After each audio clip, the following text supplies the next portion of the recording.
The Adlet, or Erkiglet, are a race of creatures in the Inuit mythology of Greenland, as well as the Labrador and Hudson Bay coasts. While the word refers to inland Native American tribes, it also denotes a humanoid dog-legged tribe.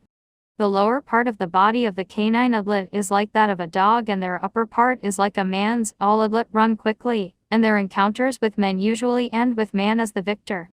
In Inuit lore, they are often portrayed as in conflict with humans, and are supposed to be taller than Inuit and white people. In some stories they are cannibals. Inuit from Labrador use the term Adlet. Tribes west of the Hudson Bay use the word Erkiglet. The monstrous race begotten by the Adlet was identified with inland Native Americans by the Labrador and Hudson Bay tribes. Inuit from Greenland and Baffinland, which had no Native American neighbors, used the term to refer to the half-human half-canine creatures.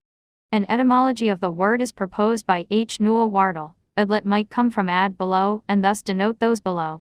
Alternatively, he argues, it might come from the stem adlet, striped, streaked, thus the striped ones in reference to American Indians who lived to the west and painted their faces. Erkiglet might be a derogatory term denoting the same people. Adlet means others, denoting American Indians from the Inuit perspective, though Newell Wardle considers this possibility secondary and deriving from phonetic similarity. Franz Boas, an ethnologist who recorded many Inuit stories, gives an account of the origin of the Adlet. He had heard the story in Baffinland, specifically in Cumberland Sound, from an Inuit named Pakak. His transcription, a translation by H. Rink and an explanation by Boas, were published in the Journal of American Folklore in 1889. The Inuit of Greenland, according to Rink, tell the same story as those in Baffinland. 10. The story is often referred to as the girl and the dogs on the west coast of Greenland. On the east coast of Greenland it is known as the origin of the Kavliunit and Erkiglet, that is, Scandinavians or Nordic people and Indians. 7.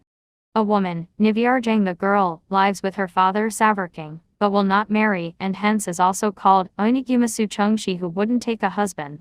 After rejecting all her suitors, she marries a dog, Ijukang, with white and red spots. Of their 10 children, 5 are dogs and the others are Adlet, with dogs' bodies for their lower half and man's bodies for their upper half. Since Ijukang does not go hunting and the children are very hungry, it falls to Savarking to provide for the noisy household. At last he puts them into a boat and carries them off to a small island, telling Ijukang to come and get meat daily. Niviarjang hangs a pair of boots around his neck and he swims ashore. But Savarking, instead of giving him meat, puts stones in the boots and Ijukang drowns. In revenge, Niviarjang sends the young dogs over to gnaw off her father's feet and hands. He, in return, kicks her overboard when she happens to be in his boat, and when she hangs on the gunwale he cuts off her fingers, which, when they fall in the ocean, turn into whales and seals. Since Niviarjang is scared her father might kill the Adlet, she sends them inland, and from them a numerous people springs. The young dog she sends across the ocean in a makeshift boat, and arriving beyond the sea they became the Scandinavian ancestors. One interpretation of the phenomenon of the Adlet and the theme of the dog husband sees the difference between the dog-like children and the other, the Adlet, as crucial. The dogs are sent overseas and will return as white Scandinavians to bring things favorable to the Inuit, whereas the Adlet, swift runners of an aggressive disposition, become a kind of inland spirit to be kept at bay. Thus the dog husband myth carries the value of a cargo cult by offering their sexual favors to the dog-like whites, aka Nords. The Inuit daughters serve as mediators in obtaining their desirable goods. 13. A reading of the account as a whaler myth. In a culture in which the Inuit were economically dependent on the mechanically superior products supplied by the Scandinavian whalers, the story transforms material dependence on the white whaler into a reciprocal relationship, whereby the Scandinavian Nord comes back to repay his mother. 14. Franz Boas and Heinrich Rink offer 2 options for the occurrence of a legend explaining the origin of whites, aka Nordic people.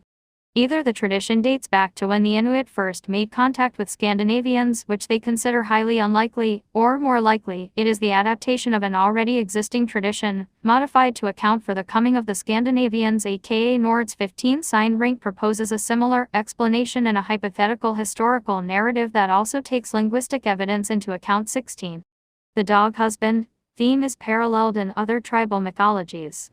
The declaires, formerly known as the Carrier tribe, the indigenous people of the inland of British Columbia, tell a number of similar stories.